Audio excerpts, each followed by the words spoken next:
Hello, everyone. Welcome to Ohayou Anime. Irashaimase. Welcome in. It's our anime podcast. Doesn't take place in the morning, but it's okay. It's morning in Japan, so that's how we get away with it. My name is John, and I'm joined, as always, by Andrea and Phil. How's it going? Excellent. What's going on, Andrea? Oh, I feel like Phil is going to lean in and just give us a little advice, share a little wisdom. When you get to my age, pep you up a little bit. Yes, we give still yourself, need give yourself a little love, kid. You're doing great. It's a good look there. We just still need to get the microphone like miles closer to your face. We just have to put some miles on it. Yeah. Miles closer. Yes. Ooh, that is super clear, though. Oh, good. Good. That's how it's designed to be used, like that. So yeah, well, John, I just, I can't. I don't have a boom for it. I'm not a audiovisual expert. You're just so much better. No, you're gonna have to practice like lounge plus microphone poses. Yeah. Okay, we'll figure something out. Mm-hmm. Yeah. Well, anyways, I'm glad you're both here. It's a Sunday fun day. Tonight, non-anime related, is the finale of A Night of the Seven Kingdoms. So I'm excited to watch that. Oh, and that's the Game of Thrones. Yep. Mm-hmm. Offshoot that has nothing to do with the source material. I've not heard that. Yeah. I think that it's like they're just expanding the universe that doesn't have any like. No, that's not true. There is no. I feel like it's similar to like how Amazon expanded a similar, very popular fantasy genre with very little source material. You're dreaming now, but some people will refuse to watch that. Yeah, correct. Yeah, because they're purists. But so it's interesting. You'd think they also wouldn't watch this other thing, but see, it's not because I'm involve any of us here. So I want our audience to know this is so veiled you'd never guess who this is. Yeah. This is all subtle, all subtlety. So, anyways, that's going on. It just makes me realize that John's like, I'm just gonna skip over this.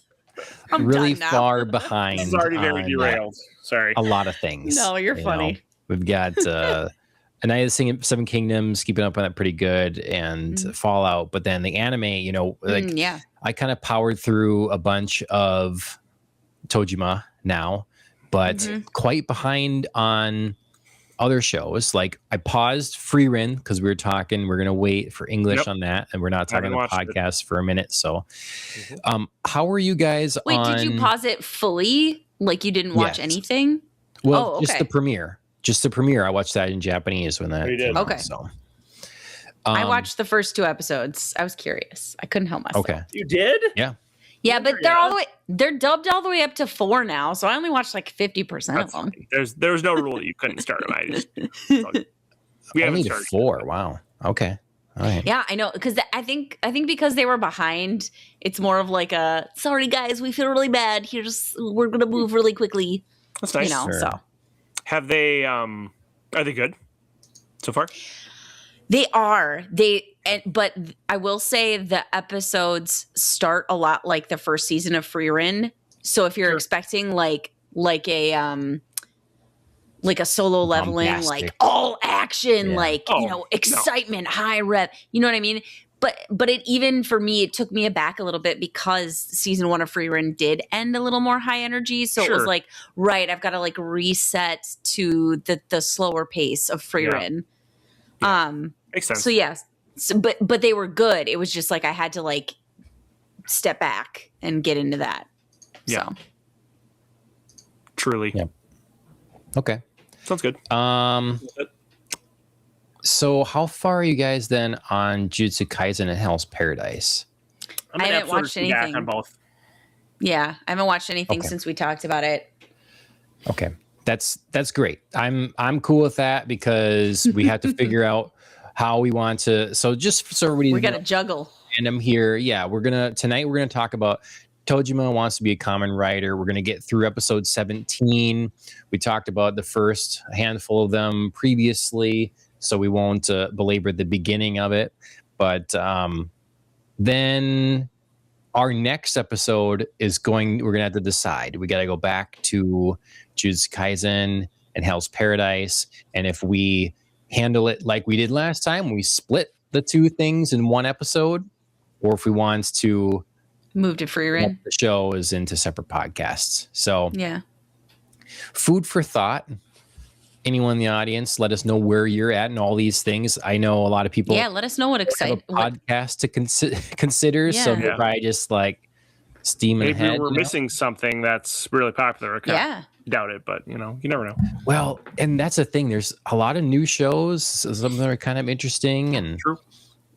Ashley's been watching a lot of like romance ones that have kind of had me jealous that she's getting through those. So, sure. Yeah. What's she been watching? It's some of them are long names. So let's see here. We've got where is this? Well, she watched the Yakuza Fiance, and then I watched some of that. I never did. Where's this? You and I Are Polar Opposites is one I think here. Heard of it. Where's the other one? There's this other one that I guess I don't know the name of it. I don't know why I'm not seeing it in here. But it's basically here we go. Okay, this is what it is. My love story with Yamada-kun at level 999. Okay. Just finished the first season of that. And so that's the big one that she's been watching. And it's, from what I gather loosely, it's these people that are in they're friends in an online game, on the online MMORPG, and then they end up meeting in real life, and it's kind of the balance back and forth between their real lives and the game that they play together. So that sounds like another show I watched. Oh goodness. Gun Gale Online, sequel to Sword Art Online. Nah, you funny. No, it was I there was a show we started that was reminiscent of that too, but it was way weirder. It was really out there. Well, it was a woman who played a game online, like a fantasy game, but she played like a dude, like some high level warrior, and then there was a guy who was like a cute little sorceress, and they ended up meeting in real life and kind of like falling into a romance. That sounds familiar, but yeah. And she was like really socially awkward and like stayed home alone and drank, and then like only went to the convenience store for food. I don't know why. Okay. Like, did we watch that at a con? Maybe. I think we started it at a con, and then I kept going because I really enjoyed it. But it was like a same basic premise as that. Like they were switching between playing the game together and then like spending time online or offline together, which was cute. Okay. Well, maybe we'll look up what that is, or if anybody in the chat knows what that is, let us know. Phil, have you been watching other things, or has Tojima kind of been the thing? Okay. I'm just doing the things right now. I'm, John, we've known each other a long time, right? I have a bit of and Andrea, obviously I've known you even longer. You know how I am. I'll get really into something for a period of time. So I've been reading a lot, which is good, but it's been taking a lot of my time that I normally would devote to watching anime. So still watching some anime, but much less. So I've really just been focusing on what we are doing podcasts on right now. Yeah. Sure. Does that create any mental stress for you, or is that just simply, I feel like doing this, I feel like doing that? Create a lot of mental, not necessarily, like, because I know I will come back to the shows. Like, usually if I'm really into anime, I'm like watching the shows that I know I want to watch, and then I'm like kind of constantly on the lookout for like new shows to try. And like, because I'm like researching it so much, my Google algorithm's throwing me a ton of like articles about new shows and stuff like that. And my YouTube is showing me a ton of like, anime like videos and stuff like to try. And I've been reading so much. So now I've been like focused more on like looking for books to read and stuff, even though I have a gigantic TBR at this point. I've like been watching like booktube videos and stuff. So it's been so many years since I've like diligently read for pleasure. So now I'm not really looking for anime shows. I'm just like watching the ones that I know are out and available right now that I love, like JJK. Like, I mean, Frieren's on my list, but we haven't started it yet because Dan and I have to find a time to watch that together. Like, sit down and binge a handful of episodes. So, no, not watching a lot of anime. Okay. Not watching a lot of new anime. That's good. I'm still on the lookout for like ones that I've heard about. Like I sent you guys that link for. Finally, we found out that Witch Hat. Altier. Oh yeah. Altier, maybe. Atelier. Oh, that thing that's out. Yeah. I think for a long time we knew it was probably going to come out in 2026, but we didn't know when. But now we just found out, apparently, per this very trustworthy random internet source, that it's apparently dropping in April of this year. So that's soon. And fun. That's one I've heard about for the last like year. That's coming out soon. That's supposed to be really good. Okay. So yeah. Speaking of that, Andrea, and the wording, do you guys ever? I'm sure it's just a common human thing, or maybe it's not. You just end up recognizing words as an image, basically, and so you just shortcut it. You don't. I've seen that book on shelves forever. Always recommended, Barnes and Noble, editorial recommended, whatever. I never stop to look at how to say that word. Like, how would I say that in the title? I just see it, recognize it. I know what it is. Like, for sure. Never. For most of my life, until very recently, I thought Ghirardelli was pronounced Gilardia, and I never really stopped to like say the word. I just thought like, oh, Gilardia, the chocolate place. I don't know. Like, I just think in my head. Well, and of course, because you don't use that. No, in your, right. In your day to day, really. Kana's like, what are you talking about? I was like, Gilardia, the chocolate company. She's like, Ghirardelli? I was like, oh, yeah, I guess that does sound familiar. Okay, sure. I was like, I'm pretty sure it's Gilardia, honey. Okay. Yeah. You're so cute. That's great. That's great. Yeah. So anyway, yes, John, I know very much of what you speak. Sure.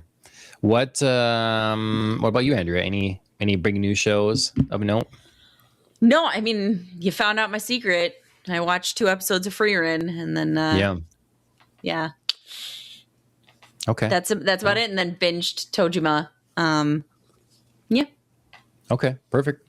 Yeah, I've mostly been the same. It does create mental stress for me at this point, where I'm like, oh, I want to be doing this, so I want to be doing that. Sure. Like bouncing back and forth between all these different things and missing out on this or that. So, but. That's what I like about. That's another thing I like about the podcasts. The regular podcast on the rocks keeps me on some sort of show or watching a movie that maybe I wouldn't have otherwise. And the same thing now with this. Like, I will be watching some anime, so it doesn't allow me to be in a complete dropout of any of those things, which could happen. So yeah. Sorry for my random motions. I found out the title of the thing that I wanted. Oh, okay. That I was thinking of. Sure. So you go, Phil, and then I'll say it. Oh, I was just going to say that's especially important, I think, when your kids are little, as I know both your children are fairly little still. Indeed. As they get older, it really frees up a lot of your time. Because even like if you're still like doing stuff like activities and stuff after work, it's like you're often sitting there, so you could like watch a anime on your phone. Yes. You could read. You do the things that you're like, recreationally like doing for pleasure, like reading or watching anime, which are the things I do for recreationally for pleasure. Sure. So I was going to say, John, though. Oh, sorry. Go ahead. No, I was going to say, do you ever feel like parent judgment because I've done that a couple times at like swimming. Now that Cora doesn't need us in the pool anymore, which was the biggest. I mean, seriously, like I could go on for hours about how excited I am about that. Oh, fair, very fair. Yeah. And, you know, I was doing that. I was like playing Pokemon the other day, or like I read a book. I watched a show, and I definitely felt like judgment or like, F that. Who cares? Thank you. Because you don't have to it was really hard, especially because at one point the teacher was like, yeah, Cora like was excited and she fell off the stairs, and, you know, she like fell in the water, and all the other parents were concerned. And I was like, she'll be fine. But she was like, it scared the other parents. And I was like, oh God, now I'm like a terrible parent that I wasn't worried about my child in the water. Good thing that you, the teacher, were in there with her. Right, we're right there. Good thing we like, what was I going to do? Jump in? But still, you know, I felt that judgment. Right. And I was just like, Be like, well, it's a good thing I pay you thousands of dollars a year to make sure my child doesn't drown. So pretty much, yeah. knew you had it under control. Teach. Yeah, the teacher was totally like, it's all chill. It's like these other parents were super concerned, and I was like, oh no, I wasn't concerned. Other parents can stick it in their ear. No, I like if I'm at like dance class or whatever, like I'm like headphones on, book. Like I don't know, like don't talk to me. Don't. Yes. No. Like you're sitting at a high school cafeteria table. No, I don't want to socialize. Right. No friends. No. Oh, John, okay, I was gonna say I do feel a little bit of that same kind of pressure, like right now, like reading. I have so many books I want to read, and you can only read one book at a time. Obviously, I mean you can. Have multiple books you're reading at one time, but you can only literally, unless you're Rain Man, you can only literally read one book at a time. And so sometimes I'm like, I want to finish this book because I want to get this other book, or like I'll be getting books on Libby, so I'm like, oh, I have this book that's going to come in soon, so I have to finish the one before that I own before I can read the one on Libby, the next one, and there's a lot of pressure. I hear you, dude. I hear you. Yeah. Okay, good. So it's always with well, not good. I mean, I don't want you to feel that pressure, but no, you're glad you're not the only one. It's relatable. Yeah. Relatable. Yeah. Yeah. Got it. God dang it. I'm trying to sign in to this. I have these two links I was going to show that are relevant to our thing here. And you work on that, and I'm going to say the title. The show. Recovery of an MMO Junkie. It's good. Yes. If you haven't watched it, Phil, check it out. It's cute. Okay. I would highly recommend it. I'll think about it. You'll think about it. I just have very little time, Andrea, in my schedule. Your busy schedule. Indeed. Okay. Yeah, that show was. I wish I could remember a little bit more about it, but it is more focused on the addiction element of being, like you say, an MMO junkie. So yes, yeah, but there's like a cute friendship, and it like slowly peels her away, even though, you know, she's definitely still like, oh, I love this game. Right. Okay, so I want to briefly mention the other anime related things I'm doing, and then we'll get into these couple little things that are related to that I thought of when watching Tojima, and then we can just dive into Tojima. So I'm reading this here, Tower Dungeon. I think I mentioned the first volume before. Yeah, you've talked about that before. But now I've familiar. Completed. Oops, put down the wrong ones. I have completed 2 and 3. Nice. So, continuing my progress there, and it's still like the art is not as amazing as it was from this guy's work in Blam, but it feels like it's probably hitting a good balance where he can keep it going, you know, and not have delays or whatever in between volumes. But fair, yeah, it's been a worthy, fun read and very creative in its monster design and all that sort of thing. So continuing there, I have volume 4 now. Ashley has convinced me maybe I should try that Firefly one, and I have a couple other mangas I want to keep going. Right, yeah.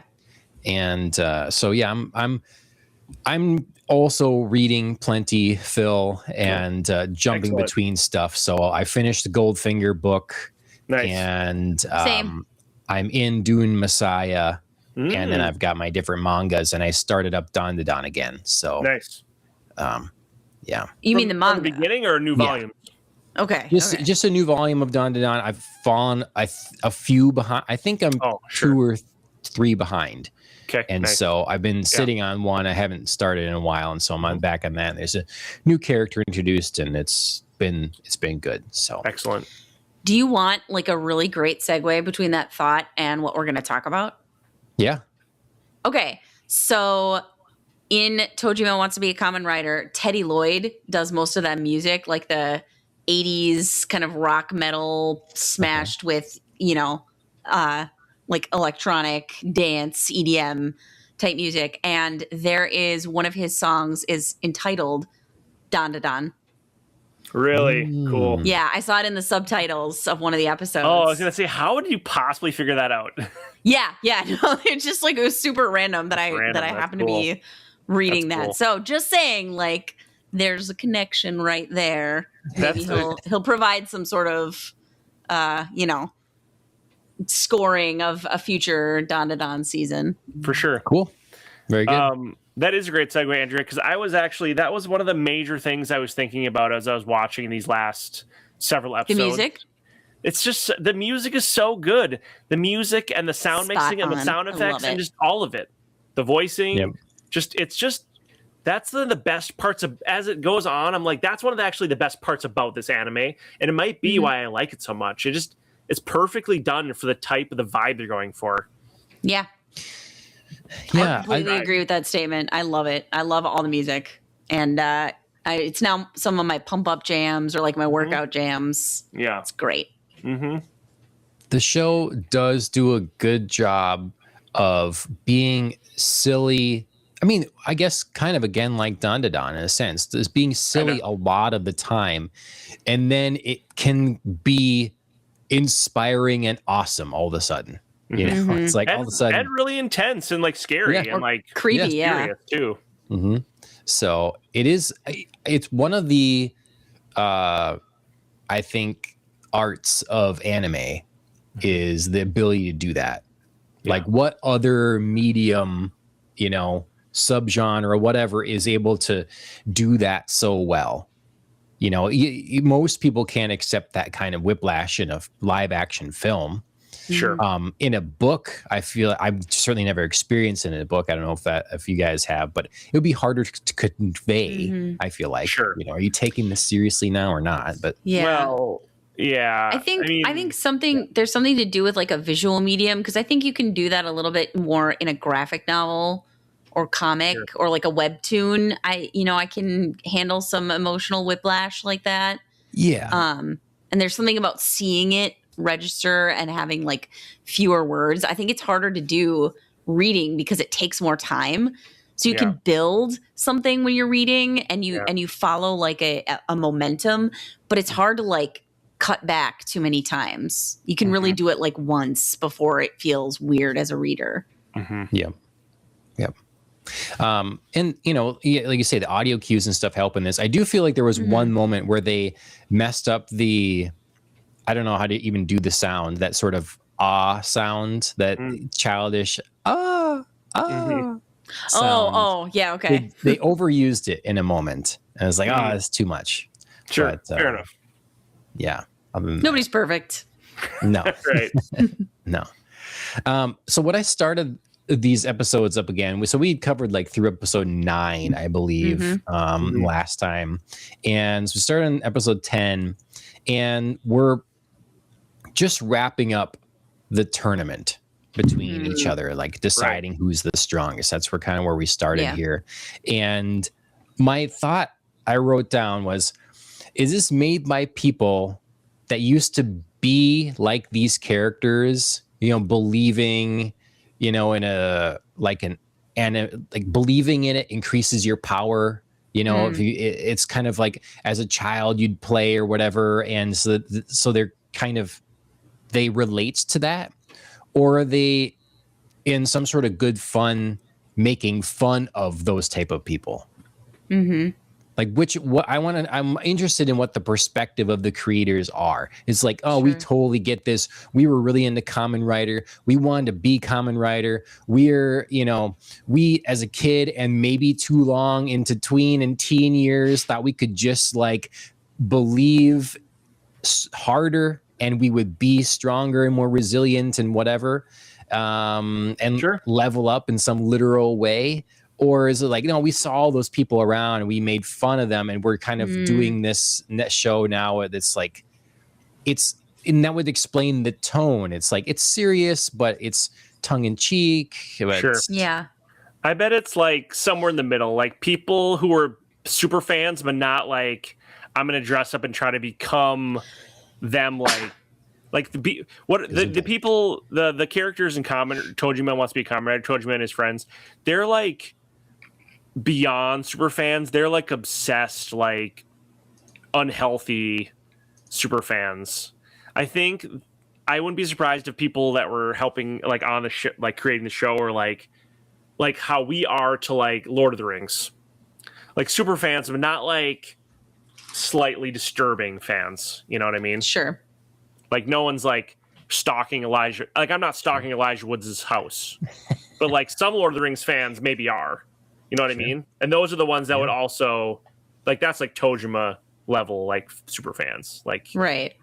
Like he wants, or like you haven't like dug a house, a hobbit hole out of the epic mound in your backyard, and you live there now, like a hobbit would. I mean, yes, I haven't. Yeah, I mean, I haven't gotten that far. I mean, I'm right. I mean, fan. Like that's the future. That's plans. Like that takes time. I'm a big fan, but I'm not gonna like, probably gonna dig out a hobbit hole. But some LOTR super fans would. But it would be cool. You know what I mean? Yeah. There's a line. I'd be impressed, Phil, with that though. I'd be like, wow, I am impressed, and I'd want to see it. I mean, I'm not ruling it out completely, but yeah. Okay, so I wanted to, because of this thought, a couple of stories came across my way, and this is a little bit of an aside, just in the sense that it's like kind of a larger topic, but I think this show ties into it nicely. So this is one here. This is, I'm not checking the sources here, so this is, take it with a grain of salt. So this is, child psychologists are shocked the Naruto generation, it turned out to be the most stress resilient. And so 5 reasons anime builds resilience. So 1, our fairy tales teach avoidance. Anime teaches endurance. So our fairy tales say, don't go into the forest. Sit quietly, wait for the prince. Anime, the world is cruel, pain is inevitable, but you can endure it. It said, this is an entertainment, it's a vaccine against reality. 2, shadow integration instead of destroying evil. Remember Hansel and Gretel? They kill the witch, evil is destroyed. In Naruto, the hero doesn't kill his demon. The fox, Karuma, that lives inside him, he negotiates with it. He accepts his dark side, his anger and pain as a source of strength. A therapist called this shadow integration. Adults spend years to reach this level. 3, our fairy tales create black and white thinking. Anime creates empathy. Our fairy tales, here is a hero, good, and here is a villain, evil, leads to neurosis. In anime, every villain has a tragic backstory. A child learns empathy. He became evil because he was suffering. This develops emotional intelligence. They don't divide the world in enemies and friends. They see causes and consequences. 4, the Amelia syndrome versus the ninja method. Our fairy tale success is free. The pike, the goldfish, the magic horse do everything for you. You lie on the stove and get a kingdom. This creates children who wait for a miracle. In Naruto, talent decides nothing. Only persistence, discipline, and thousands of hours of training matter. What builds a core belief, want results, get up and do the work. And 5, this generation cannot be broken by crisis. While the children of Soviet fairy tales wait for the state or the boss to solve their problems, the children of Naruto gather a team and go change reality. They know, even as an outcast and an orphan, it's possible to become Hokage, and if you never stray from the path. So that's that story. I think there's some valid points in there. I think it does feel like a very like Eastern philosophy and like what they value and like Eastern cultures in terms of like even how like I think I've heard like read and listened to like podcasts and stuff about how like Japanese culture is more like there's just a lot more like unspoken like I mean obviously you guys know these things, John, you've been to Japan and have studied Japan a lot more than I have, Japanese culture, but it's like it's what I forget what there's a term for it. A lot of Asian cultures like this where there's like you don't talk about some things are just like understood by everyone in the culture. And like if you don't know about the culture, you might say something and then like they will like not answer your question and they'll I don't know. I'm not doing a very good job of explaining it, but I think it kind of relates to this the philosophies that they're espousing here. I think that's good. Yeah, I think that's all pretty accurate. Well, I hadn't thought of it. I just hadn't thought of it before, so I thought it was good food for thought. Andrea, do you have a take? Yeah, I would agree with Phil that there are certainly valid points here, and I think it's right to call many fairy tales problematic. Sure. There definitely are ones that Stockholm syndrome. Right, exactly. You just like either, there's something like really problematic about, a relationship, or like you get handed something, or, too often we can make black and white heroes and villains. Absolutely. Or we don't acknowledge like some of the villains in the story, like thinking about Hansel and Gretel, the witch is the villain when really it's like their stepmother who just sends them out into the woods hoping they'll get killed so she doesn't have to deal with them. Like that's actually kind of the villain there, not the witch who's like, get out my house. But this also paints a lot of like black and white pictures, like, of like fairy tales versus anime, where it's like not every fairy tale, doesn't acknowledge hard work or perseverance or belief in yourself. I had like a 2-set volume of like 160 fairy tales that I was gifted as a kid. And some of them are really about like, yeah, I am who I am. And the world says that, I can't do certain things, but I just do them anyway because I'm just confident and things work out because I have this belief in myself and I don't have to conform to societal expectations. And other people end up being the ridiculous ones. And I get rewarded for, keeping true to myself. So yeah, so that's all. I have a really hard time with black and white, like this is 100% good, this is 100%, bad, or like this is that, this isn't that. So I'm always, my mind is always looking for the like, well, is that really? Totally. Yeah.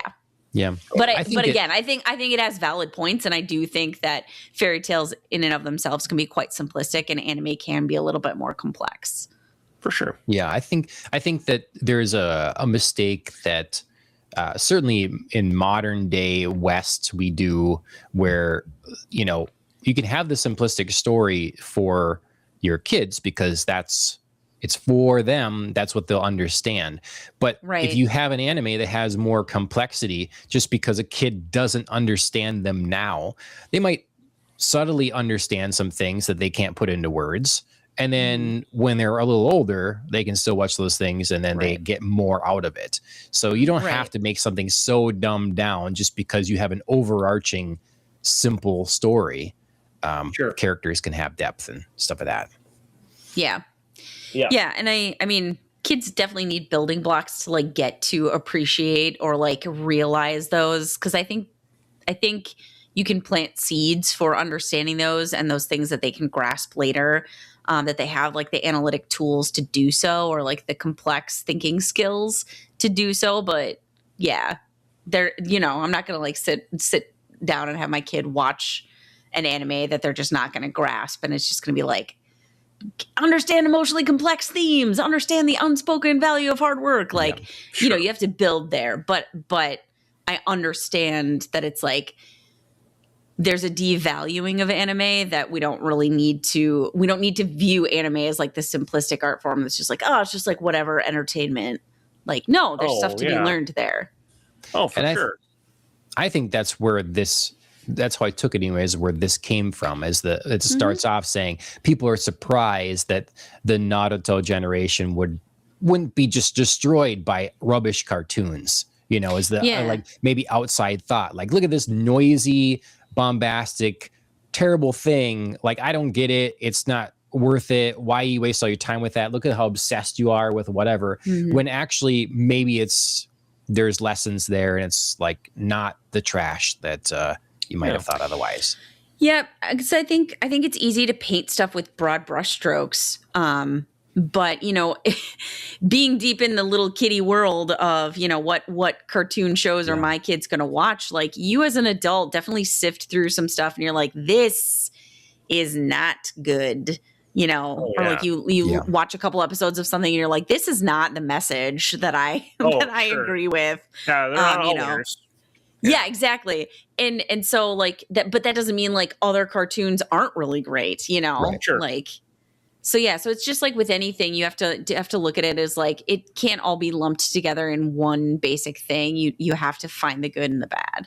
Yeah. Yep. Definitely. Okay, one more thing, and it won't be as long as that. It's not as in depth, but it's just like, and a kind of a perfect example of what we're just talking about here. This is a story that Ashley found. Boys survive more than 400 Oh my God. bee I'm stings. sorry. What is this, a nightmare that I just had? What the hell? 400 bees. Like, seriously, my body is just recoiling. Ah. He stayed conscious and focused, later saying he drew strength from his favorite anime character, Vegeta. That's cool. Boom. Yep. So I have nothing to add to this story. I can't talk about it. It's too no. So that for a child, that number is often fatal.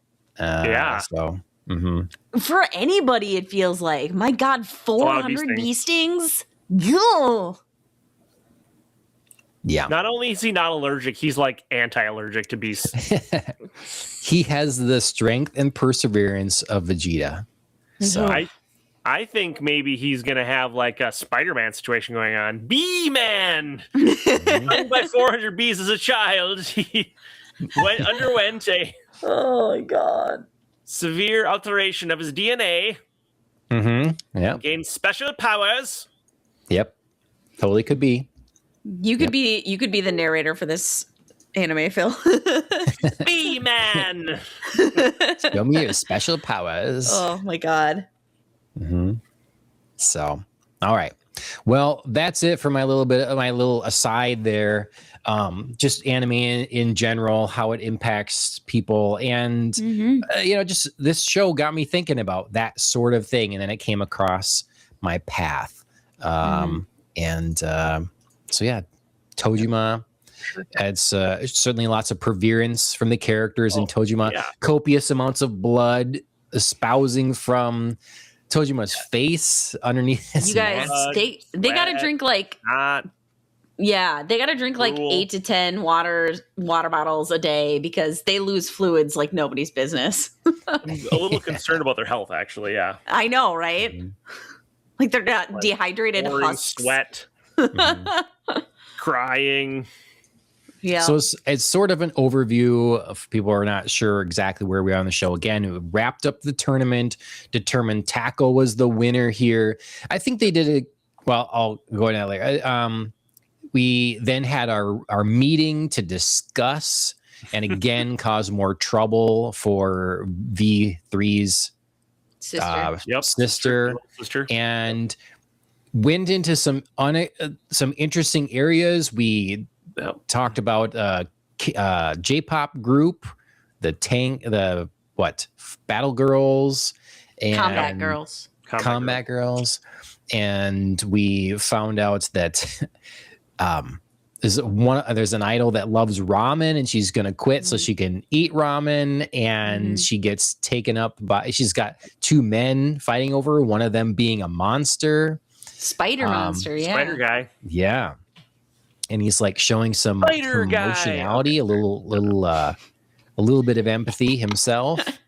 Wants to learn more about humans, and we learn more about V3's sister, why she hates her brother so much, how she's so strong, and then we get that we see there's a full-on attempt to, convert a lot more people to Shocker, whether it's be a monster or a combatant. And that's kind of where we're seeing it. And these characters are facing the dilemma where they just like convince themselves that they're the real Kamen Rider and Tackle and everything. And now they're in a place where, boy, these bad guys really for sure are the real thing. Are we, and can we deal up with the it? Stakes? Yeah. That was a nice summary, John. And I want to say that I actually ended up enjoying this mini binge through Tojima because I think some things ended up making sense in a story arc kind of way. Whereas like in the middle, when we were getting the, J-pop idol who maybe was going to quit because she loves ramen so much. And I was like, what? Why are we taking this detour? This is very random. Like, I don't understand it. And then, in the later episodes, it was like, oh, we got back to like why idols are important to Shocker because they're going to use them to, get this like mass wave of people over to, converted. These combat girls are actually, one of them is a former idol partner of the chick who loves ramen. So it was just like, okay, like things are coming together. Whereas like in the individual episode, I was just like, I'm very put off by this detour. Why am I seeing some of this? And why is like, even why do I care that maybe this Shocker has some like humanity going on and he's connected to someone and he's going to fight another guy who loves to make ramen for this girl. Like, why did I care about that?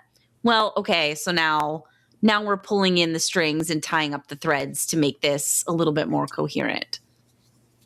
So I appreciated actually covering so much ground because I think if we'd had a podcast on just like a smaller subset of episodes, I'd have been a little more dissatisfied with the story. Sure. What do you think, Phil?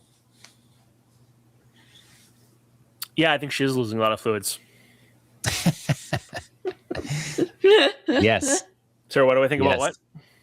About like the offshoots we took and the detours that we went on and stuff like that. And if those were worth it to you in the end, and if you liked watching this many episodes in a row, would that make you feel better about those things versus if you were watching just, a couple at a time and then you sat like our 3 episode chunks that we were doing before. Oh, sure. I do like it. Yeah, I like the offshoots. And I mean, this is going to be, 24 episodes. So I think it's fine to like take it in big chunks. Because I think if you're kind of really studying every like 3 episodes, I think that can get long I think these long seasons are better to take in big chunks to like look at versus, whether you're doing a podcast or just like trying to study the sort of vibe of an anime just for yourself, or you're just kind of processing it on your own time. I think that sometimes it takes a while, and they have the time for a lot more like detail and stuff for these sorts of different offshoots in these anime where they have 24 episodes versus like Solo Leveling season 2. They had a ton to pack into 12 episodes, so they were like running through every episode, and you had to really keep it lean and mean. And I liked it. I loved it. But, it's like go almost all the time. Show like this, you can take your time. There's still really a lot of fun action, but there's a lot of fun side story stuff too. And they're so good at some of the other stuff, like the music and the sound mixing and the sound effects and stuff like that. It makes it so that like even on the episodes where you're like going all over the place and doing some like side stuff, it's still like really fun and fresh and like keeps it interesting. Okay. I agree. I think I was in the same spot as you were, Andrew, where I was worried about the detours, and I'd be sitting there thinking, why do I care? Wait a minute. Why do I care about this? Why are we going here? This is so random. But once things came together, I guess I just have to trust them. Is the point, is where I'm coming to. It's like I have to trust that you know where you're going here, because so many things have happened that are been completely unpredictable. Completely unpredictable. And then all of a sudden, True. you know, the ramen chick, other man she fell in love with, we just all of a sudden get his backstory, and he shows back up, and he's super strong, and he lives his life for combat, but people don't really do that anymore, and he's never found an equal, and like, just that's out of nowhere. And again, the guy is following the J-pop group. It's just felt like it was out of nowhere, and but it's part of I think it's intentional. I think it's like part of the charm. You're like, that's random, but I think they're going for random. It was a little bit hard too, I think, to switch gears after we got this like really big emotional breakdown between V3 Ichio, I think, and his sister. Where we got this like knockdown drag out fight, and they both had such valid points about each other, and she was like, I am gonna kill you because you were a shit brother, and he was like, but I can't die, Shocker. And then she finally finds out Shocker is real because they go after her master, and we got this whole like very satisfying arc, and then suddenly we were like, J-pop over here, and so. It was hard for my brain to switch gears, but knowing that it did eventually tie into like Shocker plans, characters that were and weren't related, kind of in a, I don't know, telling the stories of characters like in one of the, I don't know, Valentine's or New Year's movies with all the celebrities where they like somehow know each other. It's like, that's my brother randomly, who's falling in love in this story. It ended up working, but yeah, like it was another transition that I found like a little bit odd in the moment. And then I was like, okay, I can accept this. Yep. Like you say, Phil, I think I can recognize it now as part of the charm of the show. Now that I just have experienced this chunk and know how unpredictable the show can be, right? But that we're all working towards a goal, and that's what's happening, then I can accept it. So right. The other sort of interesting thing about this anime that I'm just kind of realizing now is that the goal, just to get the general direction and main thrust of the storyline is, I think, quite broad. It's like group of Kamen Rider superfans who want to become literal Kamen Riders are trying to defeat the evil of Shocker. Very like and go like, I mean, it's just like very like they can just do anything they want, and like literally pretty much any episode. It's like we have a group of good guys and a couple of like vague like big bads and a bunch of their minions, but then like there's probably way more Shocker monsters, and there's probably a hierarchy above them. So we know they're generally going in a direction towards like defeating Shocker, but the way the show wants to like pursue that ongoing they could go anywhere they want. It's such a broad premise. Yeah, so they can change anytime. Yeah. It's the simple. I mean, again, I didn't watch Kamen Rider, so to me, I always look at like a Power Rangers, and it's like Power Rangers. You have the evil organization that wants to take over the world, and we kind of are getting a little bit of hint to how they intend to do that. I get K-pop Demon Hunter vibes in the sense of like we're using the popular groups, right? They're not demons initially converting the audience. It's it's going the other way. So right. I think that's cool, but then the difference being with Power Rangers being so episodic, like every week, okay, here they are, here we defeat them, here they are, here we defeat them. This is much larger in terms of like you say, where it can go, what kind of stories they're going to tell. Right. But what has you guys most interested at this point in the show? Like where does your interest lie the most? Which character or which story beat, and where do you want to see more right now? I want to find out more about like the kind of the mysteries portion of it. Like I know it'll all be revealed in due time, but like I want to know more about like almost like the magic system of this version of Earth, like, because it's certainly set up to be like, this is modern day ish Japan, like, but it's like there are like powers. People have powers, like obviously there's like these shocker monsters. They're literal monsters, like there's something happening there, and then they can like, you know, they have these like darts that turn people into like jelly. So it's like either some sort of like advanced sci-fi, like bioengineering powers. They're like cyber magic, or it's like magic. And so there's something going on there. And then also there's been several times when the monsters have been like, I can't believe this guy is a human. Like maybe Tojima and his compatriots do have some sort of power they're tapping into. So I want to know more about that, because they're just proceeding as if this is like all normal. Like, yeah, I can just punch a tree and it's fine. I can fight a bear. You know, that's normal, but it's not normal. So at some point they're going to have to address that, I think. And I want to find out. That's what I'm most excited to find out about.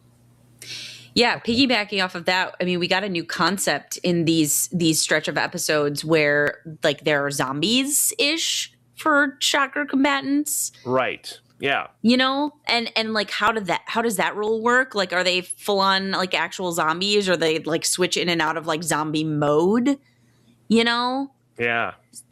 That was unclear to me, but it was just like, oh, I didn't like that wasn't a piece that I had been aware of, or like maybe they had consciously named before. So that was interesting. Right. And maybe the show isn't interested in answering those questions. Maybe the original Kamen Rider show was just like the formulaic, you know, Power Rangers. Power Rangers exist. Bad guy shows up. They beat bad guy like every week. Like, and they don't bother like explaining the background of like where these bad guys are coming from. Are they aliens? Are they monsters? Are these magic? Like, maybe that doesn't matter for the type of show the show is based off of. So as a homage, they're like, we're going to have that same formula. We're not going to explain why there's monsters here or why these handful of people have stronger than average human powers. It's just whatever. Just enjoy the zaniness. So maybe it's like that. I'd like to get an answer, but maybe there is no answer, and that's just how the show rolls. Sure. Yeah, I would be curious too. I think I could be okay either way, but it would be interesting to me in my head if it's always like somehow they find out the Kamen Riders were real, you know? That's always goes through my mind anyways. It's like maybe the Kamen Riders were real, and it's sort of like a spirit that gets passed on, or there is a power that they can tap into via like intense belief or something, because it does feel hinting at that in the sense that I can't believe they're human, like you say. I want to know more about these humans and the way that, you know, their belief and conviction seems to literally create an aura, and how, you know, V3 attacked his sister with like an energy attack, you know, how intense, you know, and so, I mean, is that just taking the simple, like, kind of understanding, you know, Eastern philosophy understanding of like chi, and you could harness that, you know, or is it something more for this show? So I don't know, but I agree. Those are the questions I have too as well, John. I'm really interested in this other guy now. This had to find the perfect ramen recipe and committed all the time and energy to that, and to see like how and why he's so powerful and like where he came from. And I feel like it's going to be a while before we get his more of who he is or why or how, but you know, sometimes maybe it's simple. Like we got, you know, V3's sister is like, she just trained at a martial arts gym. Is there anything special about this woman, or is she just like, you know? But I mean, we have several of those characters floating around because she intercepted a hit that was meant for her tiger mask wearing master who used to be a cop. And she was like, oh yeah, I just casually beat up the Yakuza, beat up this whole family, took them down. And it's like, that doesn't seem super normal. Because I think it was she like intimated that she physically beat them down, not just like, you know, I arrested them. Right. So it was like, that doesn't seem normal either. So what's her deal? So I think we have several characters like floating on the periphery that we could potentially be learning more about, or could be interesting to explore their backstories. I just wanted to say I really enjoyed, speaking of, you know, kind of the mythos of Kamen Rider, I enjoyed Tojima rewatching some episodes in these, you know, within the, like the show within the show, and being like, what can I learn? You know, bringing back to your articles that you shared with us, John, like, what can I learn from this? And suddenly he had his big epiphany of, you know, I've been working by myself and I've been training by myself because I was assuming I'd be by myself, but I'm part of a team now, and I have to learn to fight as a team. So that's I think going to be like the show's next direction, is like, how do we get these like very large committed personalities to fight together? Because even when they're together, they can't help one-upping each other. So how are we gonna like get this gelling so that we can be a unit? I think I feel like that's mostly a V3 problem. Mostly. I mean, no, it's Tackle's too. Tackle too. It's those three. They definitely are like, I am so more committed than you. Like, I love it way more. Like, they've all done that at some point for sure. I think the dude and his girlfriend and his wife are like, could be like fine team players, but the Tojima, Tackle, and V3 are like, they're gonna have a problem. Ridiculous. Even with his realization, I think he's gonna be like, there's gonna be moments where he's like, no, it's me, Rider Punch.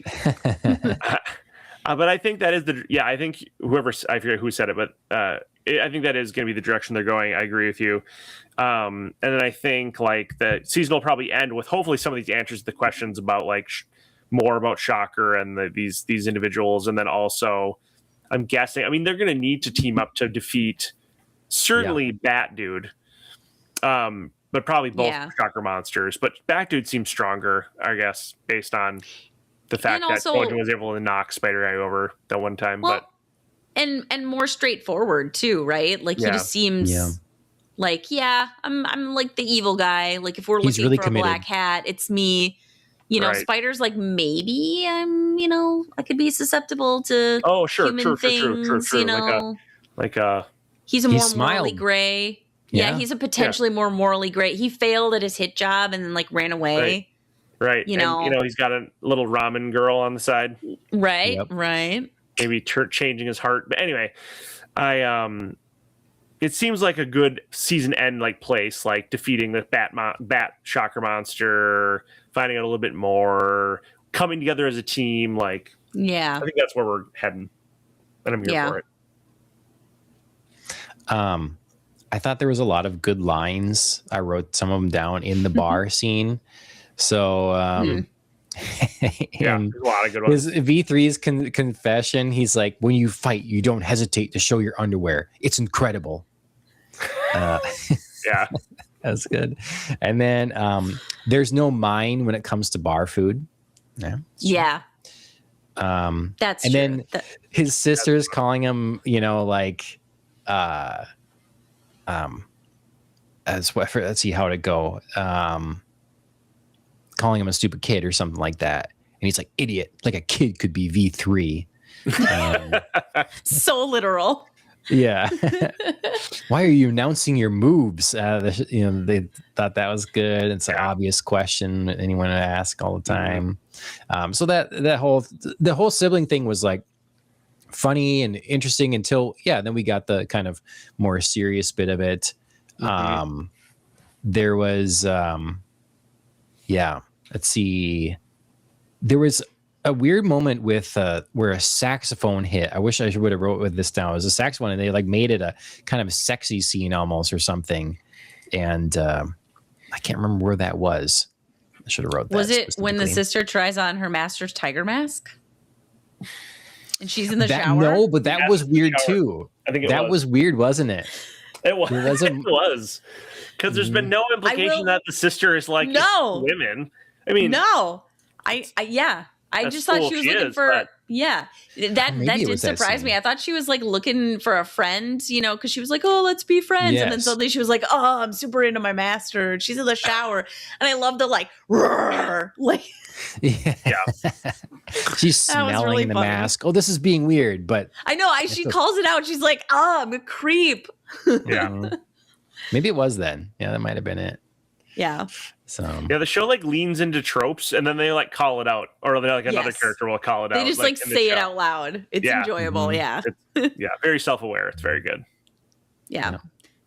Someone said also like what kind of shower was her master taking that she did not hear an attempted assassination, you know, come in and then like outside. The fight. I know. It just was they like talked. She was really loud. Into it. She was like, it's awesome. I'm going to beat you down. He's like, no, I'm going to do it. Nothing? Mm-hmm. I like I guess that assassination would have worked. She didn't hear anything. Well, I mean, that would have been quite the battle if that wasn't the case. She was interrupted in the shower there. Yeah. I'm interested because we haven't seen her fight now. So she's such a mystery yet. You know? Who knows what goes on there? All we know is she's planning to live to 120. Right. True. Yes. And she's a cop who beat down the Yakuza family. Yep. So yeah, that came out of nowhere. I like the little like this other idol. She's like yelling at her ramen partner. It's like, you're warping the fans' perspectives. Junko, which is a weird name. Yeah. Junko. Yes. Yeah. Mm-hmm. Every time they said that, I was like, please do better. That's terrible. That's a lovely name in Japanese, Andrea. Okay. Maybe. I don't know. Sure. Maybe. Could be. And then we got some pretty fun like moments with Ramen Girl here because she brings this monster unknowingly back to her place, and she gets all excited that he's into edgy fantasies. What did she say, Phil? What? Who? What did she say? She was like, "Oh my god, he's being so edgelord." I was just like, "Oh my god!" Like they just said it out loud. They were just like, "And serve that up on a platter." Yep. Mm-hmm. So I was just talking about my cat. There's some good comedic Nina. moments in that, and she also is like, I wrote down another thing. It's like, I hope you were expecting me to thank you physically, unless you're like down. Yeah. Right. It was like very, she had like very modern speech. You know what I mean? Like she was just like, oh, unless you're like down for them. I did, once I put all the pieces together about like how everybody was kind of related and how, you know, Junko is now a part of the Combat Girls and they're, you know, within Shocker. I was like, it's kind of cool that she's not a traditional idol. And also it makes sense how Shocker would never be able to convert her because her love is for ramen. And if you experience love, you break the mind hold that Shocker would have on you. So I don't think she can ever be recruited into Shocker because her love of ramen is so great. Do you know what I'm saying? Like I was just sort of like putting some puzzle pieces in my head and like spinning some theories. I like that. You know. So yeah, so I was just kind of like, that's fun. She can't be part of Shocker, so she would never work in an idol group anymore anyway. Could you be converted if you currently love someone? You have to like then experience it after being converted to break it. You know what I mean? Like if you, I think the rules are kind of fudgy. I think the rules are kind of like slippery around that. I don't know that it has to be like hard and fast either way. Agreed.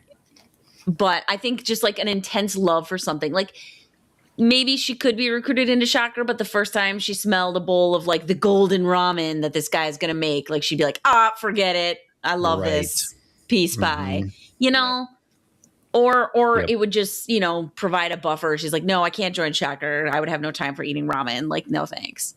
You know? Yep. Either way, I'd buy it. Yep. Right. No, that makes sense.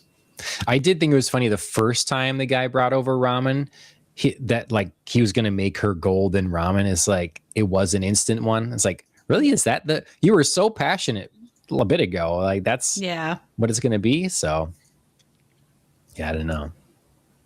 But okay. Well, what else what else are we missing? I mean, things end in pretty, we wrap up here in episode 17 and things are pretty intense. Tackle's been taken down for the count, and her boyfriend and both her boyfriend and Tojima get there just in time. But he's forced to boyfriend.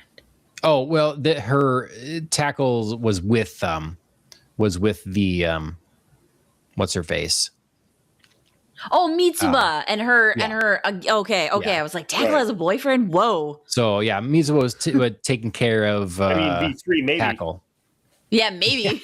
Maybe, I don't know. Yeah, they left that. Well, and he never showed up because he was off doing some like penance under a waterfall. All right. You think he was still there? You think that's what it was? I don't know. It could be like he's very intense about his belief in himself and his skills. So his penance could be like a year long. Maybe. Yeah. Yeah, I was thinking they really need a group chat. They really need a group superhero chat because we can't be doing this texting individually people to show up on the spot. Yeah. It's not a phone tree, people. Yeah. So,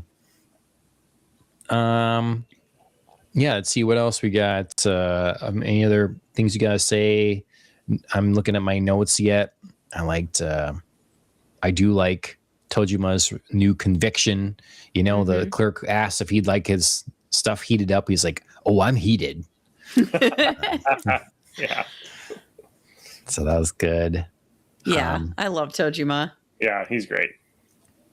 But yeah, I don't know. I just like where it's heading. I think we're getting a decent pace of unveiling larger plans and giving us insight into different characters and backstories and all this sort of thing. It's not going too slow, and we're not flying through the main plot either. Like it's a nice pace. And I do agree. I would have had less. I have the faith now. But before, if I was watching this in smaller bits, I would have had more trouble. But seeing the bigger picture here, things are unfolding nicely, and we're getting plenty of depth. And I still want Tojima to like up his costume game. That needs to happen. So, but maybe that's going to be the deal the whole time. Maybe he's never going past the festival. Maybe cheap, not. 100 yen mask, whatever it was. So, yeah. We'll see. I mean, now he's got like a new perception of himself, and he's like, I've been fighting alone, but I need to fight as part of a team. So maybe that comes with a costume upgrade or change of some sort, a new commitment. Yep. Yep. Oh yeah, and one more thing. What happens to the guy, our kind of small-time crime boss, whatever, that got turned into Shocker? That seems so like, I'm going to do my own thing, no one controls me type of attitude. But he sits down and has a talk with Tojima and basically says like, look, don't mess with us. We're the real deal. But he kind of still is. I mean, got his ass handed to him. Is he, he's got his friends now that are potentially about to be killed or whatever. Is he going to turn them into Shocker? Is he going to fight against the girls? Like him? 'Cause he's a conundrum right now. Yeah. He is. Yeah. He's another interesting story to pursue. I was thinking about that too, because he does seem to undergo such an attitude shift. And it's almost like he gets sort of like conversationally bitch slapped by Tojima, but I'm not really sure how. I didn't hear anything in the conversation that was, that really, even in the flashbacks and forward, that revealed what they talked to each other about. There was nothing like that I understood. So I feel like more of that has yet to be revealed. Yeah, I agree. It's he was another character that I just really didn't care about, but now they kind of keep making him a little more interesting, and I don't know what they're going to do with him. So, I like him and his three friends. They're kind of weirdos, and they're kind of in organizations, but also alone, like their own separate groups. So, Yep. Was anyone else surprised that Batman had a human disguise form? No, not necessarily. I mean, the spider guy does. So I just thought, why have we not seen? We've never seen him. We've always seen him. Ichio's sister like literally kicks off the mask of Spider Guy. Oh, right. Like when she kicks him to the face, and suddenly we hear like a splat. Yep. And it's his human mask. Nasty. So no, I mean, I didn't find that weird. I did laugh out loud when like the combat girls referred to him as Mr. Batman several times. They were like, "Yes, Mr. Batman." Yeah. So weird. I mean, because of course, I'm flashing American superhero, DC Comics, and I'm just like, oh, stop, don't. But no, he is the Batman. Yeah. Of course. Okay. Well, any big predictions or anything else like that? We only have what? 6, 7? 7 episodes left. Yeah. Oh Lord, Andrea. All the middle of high school is cringing right now. I saw a hilarious video the other day of like a guy testing out. He's like, I'm just testing out like the slang, seeing if it's still cool. And he was like, oh, the score of this game, if they score another point, it'll be 6-7. He's like looking at his middle schooler, trying to figure out like, good, are we gonna do it? No, okay. Like checks it off his little list. Yeah. Is it over already? That's short lived if that's the case. Did I tell you guys a couple, like around Thanksgiving, I had a conversation with my high school age nieces and nephews at a family gathering. So my like brother and sister's kids. And I was like asking them, I was like polling them, like, okay, like, what is it about like millennials you guys find so cringy? Like, can you explain it to me? Like, because I think I'm like cool in this way and that way and blah, blah. And I was just like, and they're just kind of like, Uncle Phil. I was like, wait, am I doing it right now? Is this what I'm doing? What you guys, your generation finds like cringy about millennials? They're like, so. Yeah, obviously. I was like, oh. It was very funny. It's like a revelation. Sure. I was doing. No, you didn't share this story before. That's funny. What's the age range here? What are we talking? They're like. It was like two freshmen, 2 sophomores. No. Okay. A freshman, a sophomore, a junior, and a senior, I think. Okay. Yeah. It's like basically every grade. Yeah. They're all just like prime high school age. Yeah. I suppose that's probably like the tail end of Gen Z. Right? Yeah. And too much younger and you get Gen Alpha or something like that. Yeah. Yeah, they're probably the tail end of Gen Z. Mm-hmm. So I am not as cool as I think I am, is the take home. At least not according to Gen Z. I do think they like me, though. I mean, I think they think I'm like cool in a really dorky sort of way. I mean, if they see this, though, they're like, oh, God, that's so cringy. Yeah, probably. Yeah. Very nice. Okay, well, Gen Z is definitely into anime, and you watch anime, Phil, so there you go. Gen Alpha will get to decide if they're into anime or not. I don't know. If anime will, as we know it, will still exist. I was going to say, based on our children, answer yes. But, sure. That's a very specific demographic right there. Yeah. Well, and when they kind of are into, I don't know what age that would be, I suppose, Phil, your kids are old enough for that, but like you kind of get into their own a little bit. talk to Pete about like his girls, and you show, obviously you show them the things you like or whatever. But then at a certain point, it's like, then they decide, do I actually still like that? Is that a thing I'm going to continue to enjoy and pursue? Is I'm just into other things now? Yeah. I feel the same way about books. There's so many books that I'm like, look, try. I'm like Marshall with the Gouda. Hey, you want to try this? The Hobbit, or Laura Ingalls Wilder? You got Laura Ingalls Wilder here. Oh, Little House on the Prairie. No. Redwall. Want to try Redwall? Redwall. Try it. Take it. So tick tock goes the Redwall clock. Some of it they do, and some of it they don't. So yeah. Right. Yep. No, that's part of the fun, I guess. Yeah. Or it's hair, or you pull out your hair too, because or that. Yeah. I don't have much left to pull out, so I got a little thin on top. Oh, your hair's looking a little longer than I've seen recently. So. Yeah. It's getting there. It's like, I don't know. It's getting there. I mean, thank you guys. For down luscious locks. Got a couple Is that so what you're going for? I mean, we're gonna keep until my wife tells me I have to cut it. I like it. Okay. Well, see where it gets by Renfest. That's always a good thing. If you feel committed to do it, just like let it go to Renfest. I would like to grow it out at least till I can put it in a ponytail, however long that is. Yeah. Okay. And if it continues to look like decently okay, then I'll probably keep growing it.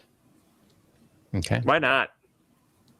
It's just hair. Well, I mean, that's the great part is like growing it out. You can always change your mind and cut it. You know what I mean? You're just like, it's a simple fix. If you get to a point where you're like, nah, totally cut it. But you get to a point where you're like, I've spent all this, I've allowed it to go for all this time. Yeah. Can I really cut it now? You just cut it into a mullet, and then you can take have the best of both worlds. Oh, okay. Yeah. I'd probably do a mullet. Well, we'll see. I mean, I would like to see it. Do I recommend you do it? No, but I would like to see it. No, I don't. Talk about John. This is very low stakes for you. Talk about me here. I know. Exactly. But I mean, as a friend, I'm like, I don't know that I could recommend that for you, but I would like to see it. Okay, cool. So, all right. Well, if hopefully you've liked to see this and would like to see our other content, make sure you follow Ohayou Anime on YouTube. That's where we keep all the Ohayou Anime content. And I'm going to try to get some more shorts up on that. Otherwise, Popcast on the Rocks is where you find us for everything else. Popcast on the Rocks is going to have this show on podcast directories.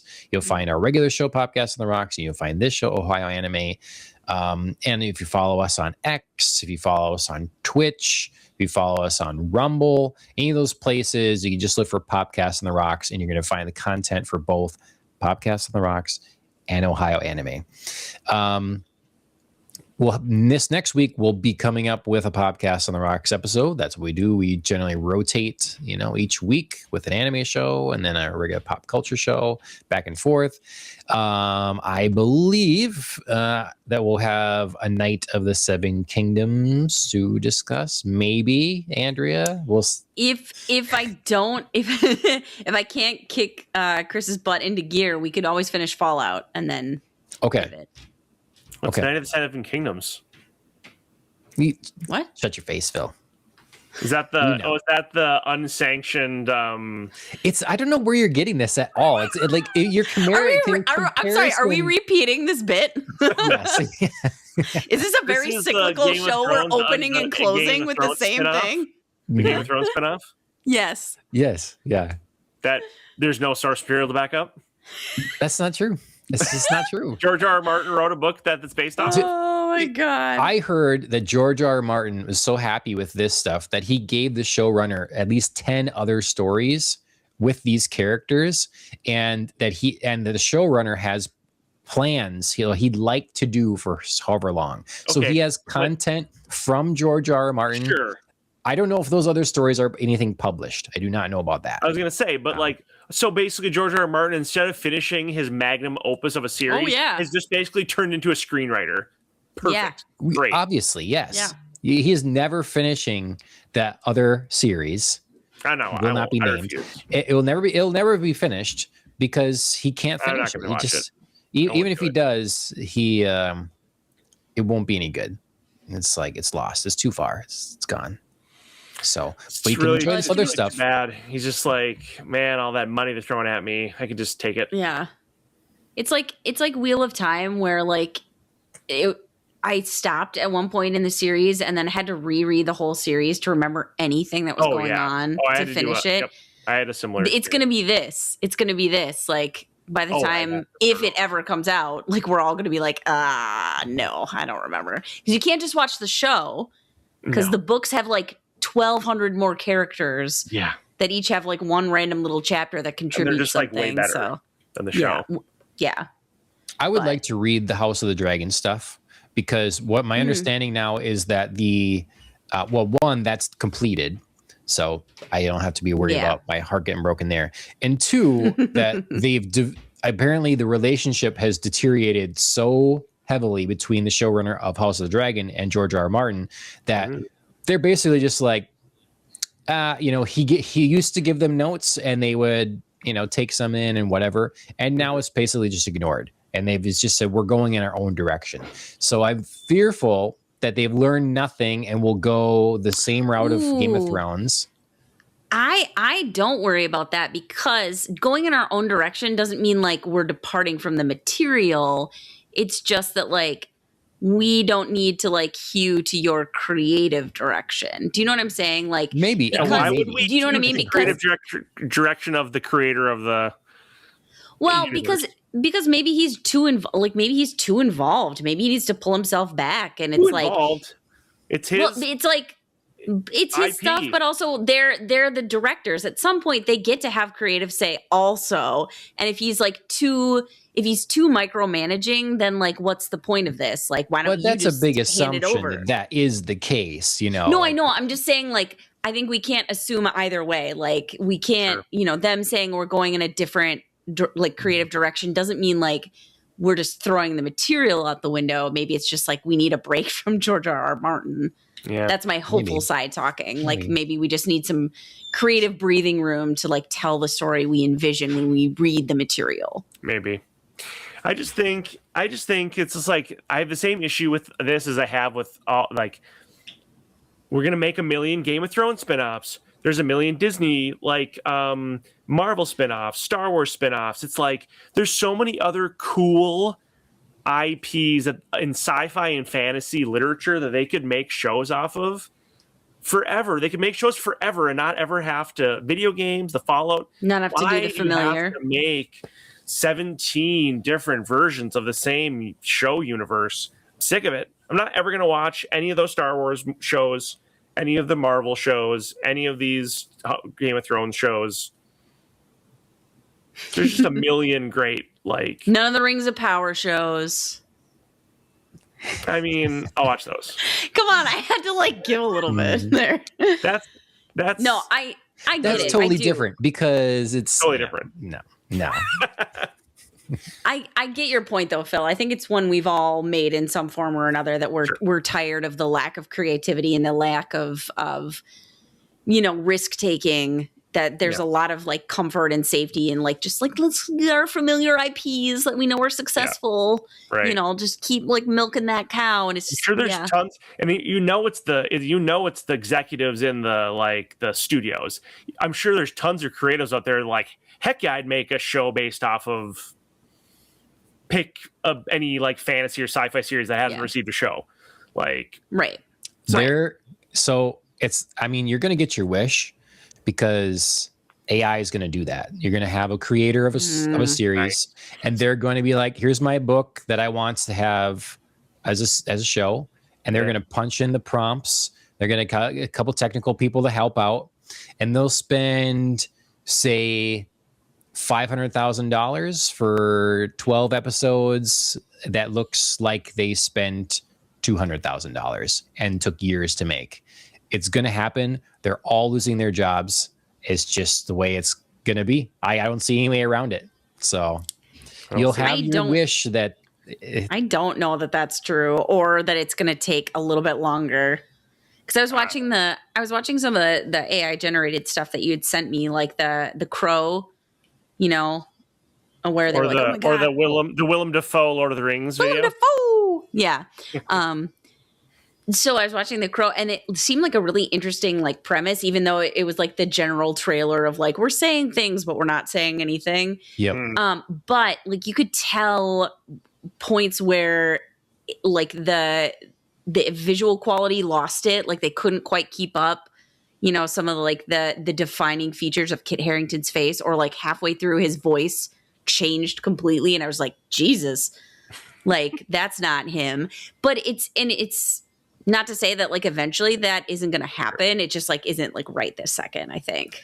Yeah. I think by this time next year, it's gonna, because that's the thing is every time there's a leap, and we get now, it seems like at least 2 a year, something like that. They're big leaps. You know, it wasn't long ago that you'd be getting you go 6 months ago and you'd have these cool music videos and different things. But yeah, the people's face staying the same and the consistency between them was way off. And you just accepted it because it was a fun AI thing, whatever. It was silly. And then all of a sudden we got the thing where it's like, I don't know if you saw the fight scene between Brad Pitt and Tom Cruise. It's not the greatest fight scene, but if someone didn't say that wasn't them in the movie in a scene, you wouldn't think anything otherwise. You just wouldn't. And, you know, by this time next year, all those things are going to be smooth over. And by this time in 2 years from now, it's exponential, the improvement. Sure. So I just think within 10 years, and that's conservative, I think it'll be more like 5. Anyone's just going to be able to punch into things in any normal tools and generate at least 15 to 30 minutes worth of whatever fun, cool content they want. And I don't know. I was having a discussion with Ashley earlier. I think I'd like to be wrong, but I don't think I am. I don't know. Yeah. I don't like it. Yeah. I don't love that, but there's good things. It's not that I don't want. Sorry, go ahead. Oh, I was just saying, it's not that I don't want opportunities. It's just like, I think we're still going to have some of the same problems that we have now, like algorithmic problems where it's like, will I be able to ever find it, or will I be shown it? Or is this going to resonate in some echo chamber, or are we going to start erecting like serious paywalls to AI where, it's like, well, it's not really going to matter if like I have, if this technology can do it, if I can't afford to do it.